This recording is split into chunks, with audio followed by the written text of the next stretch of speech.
En réponse aux très hautes instructions du président de la République, Paul Biya, le gouvernement camerounais, à travers le ministère de la Jeunesse et de l'Éducation civique, se déploie de plus en plus aux côtés de la diaspora camerounaise. Objectif, encadrer et accompagner cette jeunesse à revenir investir au Cameroun, mais surtout lui apporter toutes les facilités nécessaires pour qu'elle puisse contribuer à la construction de l'œuvre nationale. Et pour mener à bien cette mission, le MINJEC s'est entouré des partenaires de choix et de qualité, parmi lesquels Younous SA, une entreprise qui aujourd'hui apporte son expertise financière à ce gouvernement pour pouvoir accompagner cette jeunesse bourrée d'idées, mais qui parfois manque de financement et d'informations pratiques pour mener à bien leur projet.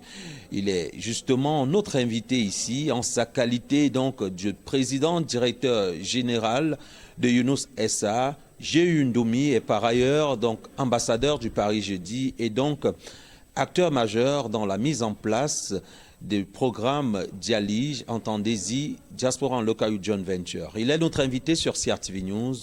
Bonjour et bienvenue. Bonjour Monsieur Moulion. Alors, Monsieur le Président, Directeur Général, le gouvernement camerounais, à travers le MINJEC, vous a mandaté à pouvoir organiser cette mission que le MINJEC conduit à Bruxelles et bien sûr en collaboration avec l'ambassade du Cameroun au Royaume de Belgique. Une mission riche dans son programme et en prélude justement à la clôture du tout premier mois de la jeunesse tel qu'instauré en cette année 2025 au Cameroun. Comment voyez-vous cette marque de confiance placée en vous par les pouvoirs publics camerounais? Alors, il faut déjà dire que je situe cette confiance dans un contexte qui a commencé avec les activités du ministère de la Jeunesse en Allemagne l'année dernière avec le Paris Jeudi, et laquelle de l'activité le ministre nous a invités et nous a conviés à nous impliquer pour notre capacité à mobiliser la diaspora dans ses investissements et dans ses projets au Cameroun. Nous avons donc participé à Hébron en octobre dernier au comité de sélection des projets des membres de la diaspora qui étaient éligibles au financement et à l'accompagnement du ministère de la Jeunesse. Ça, c'est d'une part. D'autre part, cette confiance s'inscrit aussi dans la continuité des actions que nous menons au Cameroun, notre expertise en matière d'inclusion financière et notre accompagnement dans l'entrepreneuriat des jeunes. Nous avons initié beaucoup de programmes au Cameroun qui permettent d'inclure les populations défavorisées, notamment les femmes, à travers notre fondation Younous, la jeune fille et aussi les jeunes entrepreneurs. Donc ces activités ne sont pas à perte de vue. Le ministre de la Jeunesse et tout son staff a bien compris l'importance d'avoir un partenariat avec Younous pour qu'ensemble nous puissions mettre en œuvre cette politique du chef de l'État. La troisième chose, c'est que la vision et la mission de Younous s'inscrivent dans ce que le gouvernement a tracé à travers deux plans majeurs, notamment le plan de développement national de la jeunesse et aussi la stratégie nationale des finances inclusives développée par le ministère des Finances. Donc la vision de Younous s'inscrit dans ces deux plans et apporte des solutions concrètes, comme l'avait d'ailleurs précisé Madame la ministre des Postes et Télécommunications, Madame Liboum, lors du lancement de Younous le 23 avril 2023, où elle avait indiqué que Younous est le marqueur pragmatique de la stratégie d'inclusion sociale du chef de l'État.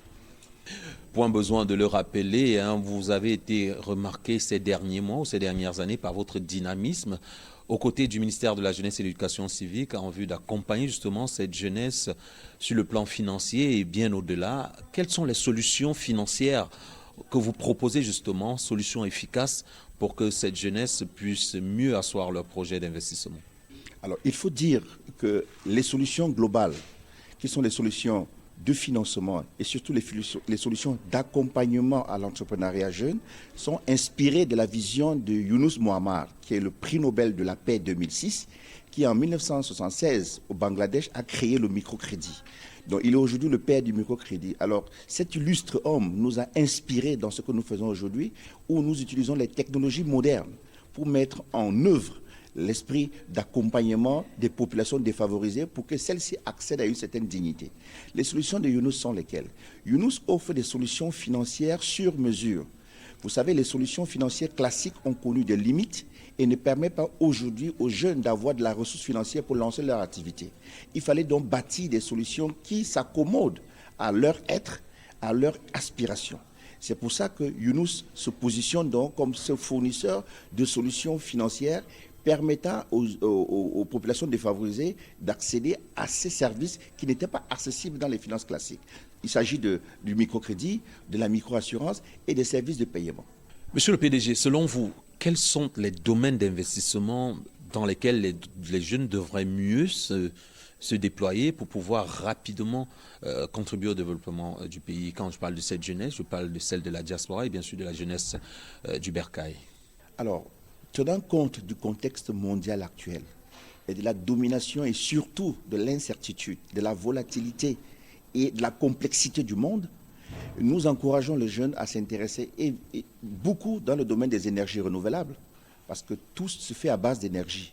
Ensuite, l'agro-industrie, parce que le Cameroun est un vivier agricole. Il faut donc transformer ce que nous produisons. Et enfin, de la technologie. Donc ces trois piliers sont ceux sur quoi la jeunesse camerounaise devrait s'appuyer, et même au-delà de la jeunesse camerounaise, la jeunesse africaine. Donc les énergies renouvelables, l'agro-industrie et les technologies numériques. Vous voyez l'influence que peut avoir aujourd'hui l'intelligence artificielle qui, de plus en plus, va entrer dans nos habitudes et dans nos mœurs et va conduire à la 4e révolution technologique. Si vous nous rejoignez à l'instant, nous sommes en compagnie de Jéhu Ndoumi. Il est le président directeur général de Yunus SA, partenaire du ministère de la Jeunesse et de l'Éducation civique dans l'accompagnement et le financement des projets des jeunes de la diaspora et du Cameroun. C'est notre invité. Et monsieur le directeur général, justement, jusqu'où êtes-vous prêt à aller pour pouvoir accompagner ce gouvernement camerounais et à quelles conditions? Alors, notre entreprise, de par sa vision, n'a pas de limite. Elle s'intéresse à des projets viables, générateurs de valeur et surtout créateurs d'emplois.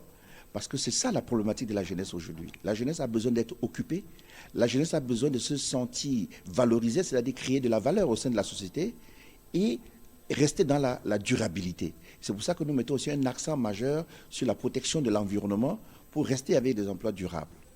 Et lorsqu'on parle de diaspora, il ne faut pas vous exclure. Vous êtes justement de cette diaspora qualifiée de positive qui songe à revenir contribuer à la construction de l'œuvre nationale. Mais quels sont vos espoirs et vos attentes vis-à-vis des pouvoirs publics camerounais pour que ça marche véritablement?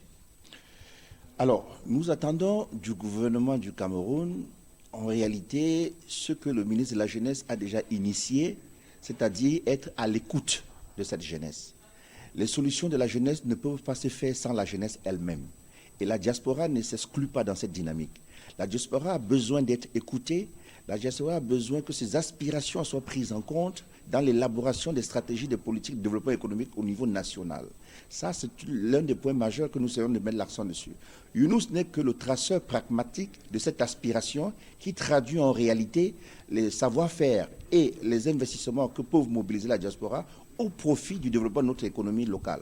Donc le gouvernement doit continuer, déjà parce qu'il a commencé, doit continuer de favoriser l'éclosion en fait du génie, l'éclosion du savoir-faire camerounais, mais surtout de permettre aux Camerounais d'être à mesure de travailler ensemble pour qu'ensemble nous construisons cette belle nation et qu'ensemble elle demeure le futur de l'Afrique. Monsieur Jéhu Ndoumi, vous qui avez été au cœur de l'organisation de cette mission gouvernementale aux côtés de l'ambassade du Cameroun en Belgique, vous prévoyez un forum, un grand forum de clôture de ce tout premier mois de la jeunesse consacré récemment pour la célébration de la 59e édition de la fête de la jeunesse. À quoi doit-on s'attendre au cours de cette journée du 28 février? La journée du 28 février, dans la mythique salle du Claridge à Bruxelles, va accueillir de l'inédit. Yunus a réussi à mobiliser la plupart des fonds d'investissement qu'on qualifie de Africa Oriented. Ces fonds d'investissement qui ont une visée sur l'Afrique et qui souhaitent investir dans des projets innovants en Afrique en accompagnant la diaspora africaine vers leur lieu d'origine. Et ça va commencer par le Cameroun. Donc ces 8 fonds internationaux vont se retrouver donc ce jour-là. Et les membres de la diaspora camerounaise et africaine qui seront présents vont avoir en face d'eux les porteurs de capitaux qui sont cette fois-ci très intéressés à les accompagner dans leurs initiatives et dans leur pays d'origine. Donc on aura donc ce maillage entre investisseurs et porteurs de projets dans le but d'apporter des solutions économiques, financières, fiables et durables pour notre pays. Donc cette rencontre va permettre donc aux membres de la diaspora qui trouvent en la ressource financière un handicap pour leur développement et leur déploiement, l'occasion idoine d'avoir cette ressource et ensuite réaliser leur rêve au retour. On ne saurait partir sans évoquer cet ouvrage qui fait la une et qui est au cœur de l'actualité. Et même ici dans la diaspora, on parle bien sûr de cet ouvrage récemment publié par le ministre Monona Futsu de la Jeunesse et l'Éducation civique, Paul Biya et la jeunesse camerounaise, hier, aujourd'hui et demain. Comment appréciez-vous la pertinence et l'opportunité d'une telle œuvre littéraire au moment, dans le contexte camerounais actuel? Alors, je peux vous dire que parmi les ouvrages que j'ai lus parlant de la politique du chef de l'État, son Excellence Paul Biya, ces 20 dernières années, pour moi, cet ouvrage est un ouvrage de référence.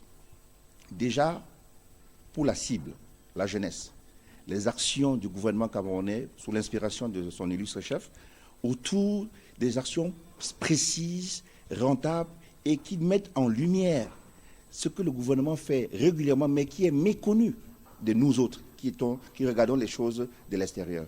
Quand j'ai lu cet ouvrage, d'ailleurs, j'ai accompagné un écrivain célèbre, Clavin Diouari, qui est basé à Paris, qui a fait d'ailleurs l'une des lectures les plus remarquables que j'ai eu à lire. J'ai compris par cette note de lecture que beaucoup d'actions sont mises en place et correspondent généralement à l'alignement de cette jeunesse, sauf que cette jeunesse est parfois mal informée, pas du tout informée, pas considérée.